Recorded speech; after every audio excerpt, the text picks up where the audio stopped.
trusty whistle. And we'll make a start. Time's getting on. 6:30 start, 6:45, all good. There's always a little bit of time to register and get familiar again and connect with each other, have a cup of tea, which is good. Hey, so I know a lot of yous and a lot of familiar faces in the room, which is awesome. My name's Josh Standen, Rugby Manager of King Country Rugby. And just want to welcome everybody to another year of Small Blacks Junior Rugby, compulsory Small Blacks coaching course. And already seen a few faces come through the door, and another registration form to fill out. And hey, but that's part of the process, and it doesn't take that long. And there's a few lollies and bickies and a cup of tea up there to make it all sweet for you. Before I want to start though, our got a full staff, well not a full staff allotment, but a bit better than this time last year. Some of you might have seen in Kurt McCorkin come back. Been back from Ireland for a couple of years now, eh Kurt? Yeah, and back on board with the union, doing a lot of our operations, looking after the senior club space, getting out, helping those senior coaches, running our club rugby, and helping me out on the ground, delivering coaching courses, taking care of the North King Country side down to Taumaranui, which is very handy, which is good. So we kind of split the union in half. Kurt's looking after the north down to Taumaranui, and me here in Taupo and Turangi. So, and you've seen Sophie around, Sophie is our admin support. Her role's kind of gone there, so I don't even have a name for her her role at the moment. But yeah, so if you any trouble around registrations and when you go back to your teams and clubs and things like that too, so she's a lady you need to contact through Kurt, all right. So yeah, again, welcome. It is compulsory every year. We're going to be here for a good time, hopefully not a long time. You've braved the elements to come out tonight, and we're trying to make it practical and hands-on as we can.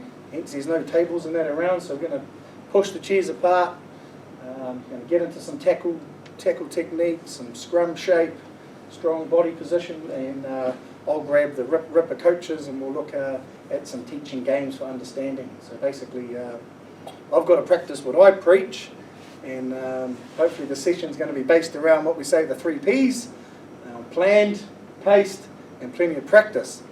So even I'm a bit of a shocker for talking. You guys are right, adults, but when you get our little kids out and talk too much, kind of lose them probably within 30 seconds. So that's one of my work-ons too as well. What we're going to quickly go over tonight, we'll look at the development model. There's been some changes in junior rugby. You probably already heard. Watch child protection videos. Some of you have seen that last year, and I'll just talk to that, what you need to be aware of. We're going to get you to do a quiz. So some of you might have looked at the Module 1 online since February, March, when we were sending information out before we went into lockdown. Basically, the Module 1 is we're going to do a quiz, okay, multi-choice. You're not going to hand it back in, and we'll give you the answers, and the best person gets a chocolate fish. We'll go through it, and present back to make sure, give us some real clarity around safety in rugby, okay, where you're meant to be wearing a mouth guard and how long sprigs are meant to be, all the whole spectrum. Bit of a concussion case study to look at. So again, give you some real clarity on what concussion looks like and the gradual return to play if one of your players gets concussed, or you as coaches might get concussed. Bit of contact training maybe. And then the practical. So Kurt, under 9 coaches are going to go with Kurt and look at tackle technique.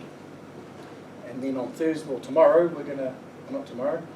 next week we've got the big tackle clinic with all the coaches who are going to have 2 cracks at that. Okay, and so then under 11s and 13s, then my resource coach is coming in soon. Our first 15 Taupo coach, Wayne Lather, he's going to look at scrum with the under 11s, under 13 coaches, and just really looking at what a strong body shape looks like and how you can try and get your players into that shape. Okay, and again, just to reinforce, I'll cover off teaching games with the Ripper coaches. And we've got Stu Martin here, one of our local referees. I'm going to cover off role of referee with you tonight and cover the basic law, what you need to be doing out on the field when you're required to referee. So when you leave here tonight, you'll all basically become referees as well as coaches. Okay, and yes, you are expected to coach from under 13 level down to under 6s. Hopefully we can appoint to under 13 and under 11s, Mike?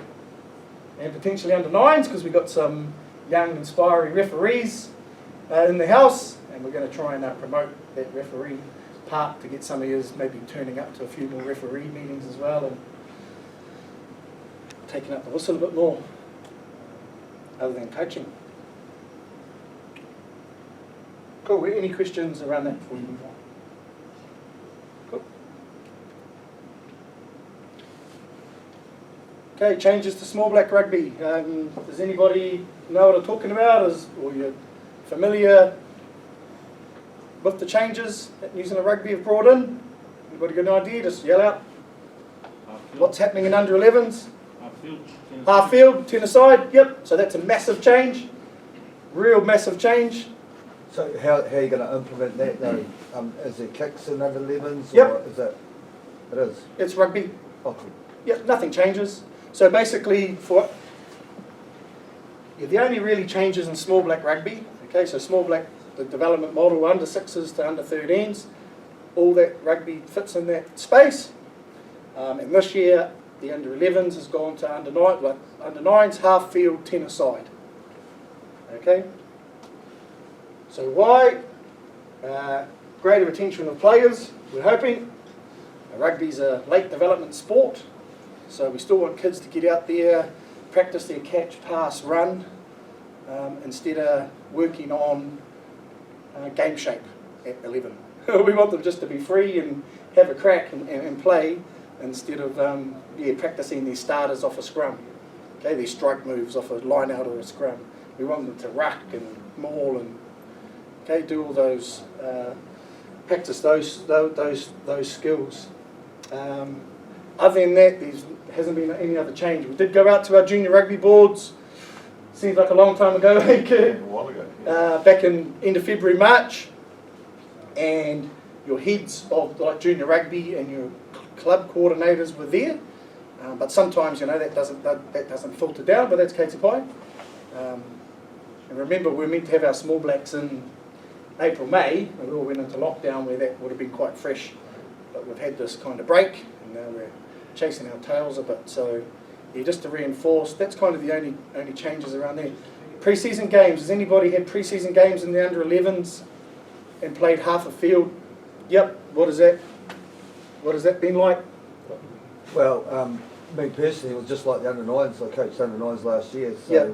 But we played Maris, we kicked the ball. So we kicked the ball and we contested in line-outs. And the halfback could put the ball in a scrum, but he could run, whereas usually you had to pass it in under 9s. Yeah. So yep. I don't think is that how it goes? Yeah. So we'll have a look at the development model. So under 11 rugby, and I've made sure, and Jodie can help me out here, if she's listening, we had a look at the under 11 rules, and make sure, what we did is we made sure it was generic across King Country as well. So we made sure, yes, you can kick the ball in general play in under 11s and under 9s, because it's a skill, right? Yet there's kids that are not confident at kicking, and then there is. So let's not put a damper on that. If they want to kick. It's a good skill to learn. So we've made sure that in the Taupo Junior Rugby rules, that relates to the development model. Okay, so in under 11s you can contest for the line out. 100% contest for the line out. Under 9s it's still win your own ball. So that hasn't changed. So when can you tackle at the line out in under 11? Tackle at the line out. What do you? Well, so if they take the ball, yeah, can you tackle straight away? But it's going to reduce the amount of ball that gets to the halfback. Because they can engage on a maul from the line out as well. Yep. So is that encouraged or is that disencouraged, or do we just kind of see how it goes? So at under 11s you can contest. So both are up in the air, they're going to tap it back. If they do a clean take, and have a run, so if they take it and then go, well, it's going to get tackled, obviously. That comes down to a coaching point and thinking, hey, Kurt, Yeah, definitely. you know, where you can get So your... if they take the ball, Yeah. then my player hits them. It's all right? Fair game. So that, again, that's a coaching point. You might want to, you know, coach your jumpers, catch, and you know, either tap it off the top, or if they can catch it and bring it down and give, that's fine. So that, you know, that's where how we develop the game, and you develop as coaches. But if you want to stand, you know, put your biggest guy at the front, I wouldn't promote that, and throw it to him and he catches the ball at the line out because he's the biggest, and has a run and gets tackled, well, he might not get tackled or she might not get tackled either. But yeah, it's rugby. Same thing with under 13 rugby. Number 8s, they can detach. It's a skill. Let them go, let them play. So yes, there's kicking in under 11 and under 9 rugby, but we encourage catch, pass, run. Josh, Yep. sorry, just because I'm confused now. With your lineouts and stuff, so in under 11s, but you can't lift your players up. Like Oh, there's no lifting. Exactly. No, Okay. just a jump. Sorry, I got confused in the motions. Yeah. So there's no lifting in under Yeah, 13s just too. the jump. So lifting starts at college rugby, under 14 level. Cool. Any other feedback around that under 11s? Because it's really good to know, you know, what that looks like. So throw the ball at a line out. Yep. Can we? I got a guy that goes in, and can we drive on the line out? Yep. I'd encourage the all the drive. old stuff. Yep. At under 11s. Yep. It's a maul. Yeah. Yep. There's a bit of confusion about the 22, Yeah. because obviously there's no 22 in the middle of the paddock. Yeah. Yeah. There's no 22, so if you kick it out, I'm thinking you kick it out on the full right. But you can kick out of your red, if you call it the red zone, if you're back by your try line. Yeah. If you want to kick it downfield to get away from the try line, go for goal. Should we be putting cones out to sort of see where that 22 is? So if we're doing an out full from behind the 22. Nah, I don't think so. That's some feedback though that we can give to New Zealand Rugby, so that's the feedback they want. Yeah. So those sort of things probably haven't been spoken about. Yeah. And this, you know, once we get that feedback into New Zealand Rugby, and we're not going to be the only union that does, you know, it could change. They might go back to full field, but we're going to give it a go this year, see what numbers like in terms of retention for next year, if all those kids come back for another year, especially those 10-year-olds, first year under 11s. What do we do for 22 dropouts? Yeah, Do we just run a space? Yeah, I reckon I'd bring it out 5. I'd bring it out 5 and go for it. Otherwise, you just have a tap and. Well, it's half the field, why not go 10? 22, 10. Yeah, bring it out. If you 10 need it. tap. I don't think it's going to matter. As long as it's agreed between the coaches. Yeah, I think so. And this way a lot of this probably flexibility in the development model. You know, if it's agreed upon the coaches, have those conversations at the start, and we encourage that. So it's a bit like the old the half-time blowout rule. It comes up every year, you know. Realistically, you're not going to see the drop out. The kids will run back behind the goal line, pick it up and run with the bucket. You won't see it kick. You won't see them force it. They'll pick it up and run. Unless you coach it. You won't see much. Yeah. Thanks. Just on the record side of things, as Yep. opposed to those lineouts, can you, do you teach your kids to go straight up and tap it across, or the other way you're going to get kids jumping from one side to the other side and just closing their gap? And we can talk about that in the referee part. The normal law applies. You don't want to jump. You can't. The jumper's not allowed to jump across the line. The ball goes down the middle of the line out, not straight as it can be at under 11s, or our seniors can't even get it down the middle of the line out. And just, so I mean, the law doesn't change, bugs. Law's law.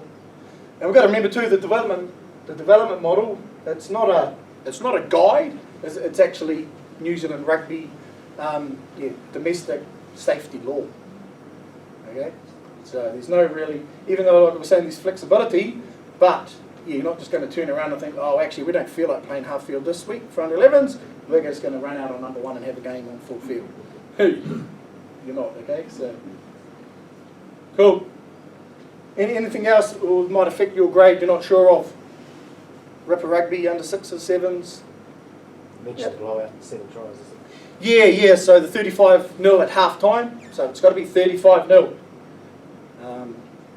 Make sure you have those discussions at half time. How can you fix it up? Swap some players over, and probably 90% of the time the coach says, "No, we're all right," you know. And that's fine too.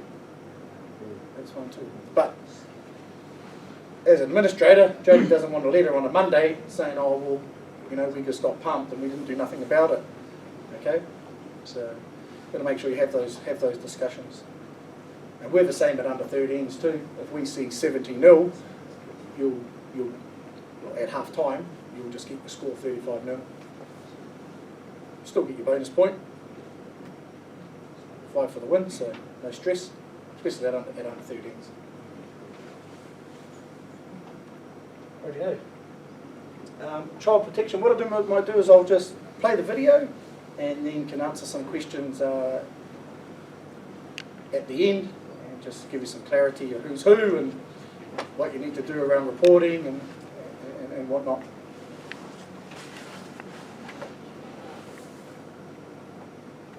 Part of a great rugby program is keeping kids safe. We can do this by preventing harm to kids in our care and responding appropriately if something doesn't seem right. Just remember, flag. Follow Safe Club guidelines. Look out for signs of abuse. Act on any concerns. Get support. Becoming familiar with your club's child protection policy and how to report concerns is a good first step. This information should also be shared with caregivers. Coaches could also create a charter that sets out clear expectations for how people, big or small, should act throughout the season. Other practical steps you can take to ensure the safety of our kids is to talk to kids positively and in an age-appropriate way. Deal with bullying, sexually inappropriate play, or fighting immediately. Encourage the kids to talk about their concerns. Listen, believe, and act on these. Avoid one-on-one time with kids and supervise in pairs, especially in changing rooms. Follow the travel guidelines for trips away. Sometimes you may be required to have physical contact with the player. For instance, when correcting their technique, explaining what you're doing and why, and asking permission first is a must. Johnny, is it okay if I move your waist down so you don't hurt your back going into the scrum? Touch can also be a good thing. Helping kids up or giving high fives is fine. Kids can experience many forms of abuse: physical, sexual, emotional, or neglect, and we need to know what to look for. This could include bruising in the shape of objects, burns or cuts, unexplained injuries, injuries where the story doesn't add up. You might notice that they are withdrawn, anxious, aggressive, self-destructive, have sexual knowledge and play that seems beyond their years, have changes in their behaviour that worry you. We also need to intervene if we see concerning behaviours in adults. This could include adults seeking alone time or having especially close relationships with certain kids, giving gifts or money for no reason, overstepping children's personal boundaries, letting kids have access to alcohol or other adult material, being aggressive towards kids. All concerns of child abuse should be acted upon. It is vital that you do not do your own investigation and instead report them to a trained Union Child Protection Advisor or call 0508 Family anytime for advice. If a child tells you they are being harmed, all you need to do is listen and reassure them. Don't ask the child a lot of questions and write down word for word what is being said. If the child is in immediate danger, contact the police on 111. Dealing with possible child abuse can be hard for the person handling the concern. Talk to your provincial union about getting support through the process and having a confidential debrief. Remember FLAG, F-L-A-G, when creating a safe environment at your club. Visit nzrugby.co.nz or refer to your coaching handbooks for more information. Together, we can create safer clubs for our kids.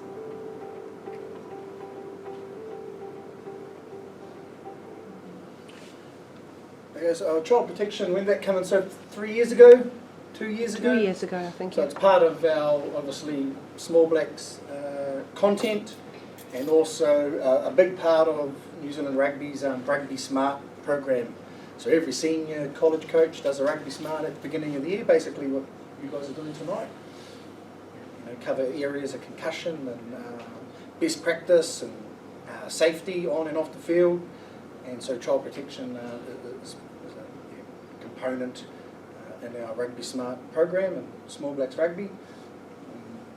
It's just making sure we're just putting some measures in place for you guys as coaches, because, you know, you're volunteers and you're giving yourself, you know, putting yourself out there in time to work with our kids and whatnot. So we just got to make sure, you know, there's things in place that you guys are aware of that, like, again, are going to protect you guys if, you know, anything untoward happens, or you see something that you're not really comfortable with, and getting familiar with that process.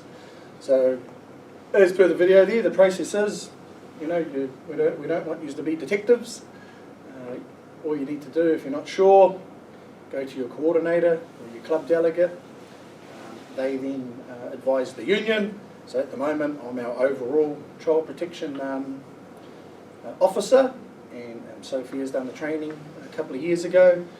And so you can contact one of us, and then we advise NZR or straight to the authorities, and then they pick up the process from there in terms of doing an investigation. But what we can say though, I mean, if something's pretty bad that you've seen, you know, bruises, something doesn't add up, you know, pretty bad, well then you go straight to 111. So, yeah, we just want to let you know that there is support out there, and so don't feel like if you see anything, don't feel like you're a bit not easy to say anything. So, but that's the process. Come straight to the union, and then it's off your guys' case, and we move on, and everything's confidential. Cool. Any questions around that? Awesome. So that's basically the child protection part done. That's all you need to know, and we move on. But also, Sophia might have made sure that you guys filled out your vetting part on the back of the registrations. That all relates to that. Okay. So most of you have been coaching for a number of years now, and you've probably filled out the vetting part. You only fill that out every 2 years, so that's all free. Once the registration goes into the database, New Zealand Rugby check up and vet everybody, and if anything's a bit dodgy, we get a letter to say you might have to tell old Joe Blogs to stop coaching. But again, they do all that too, so half the time we don't even know. So that's the process around that. Rightio.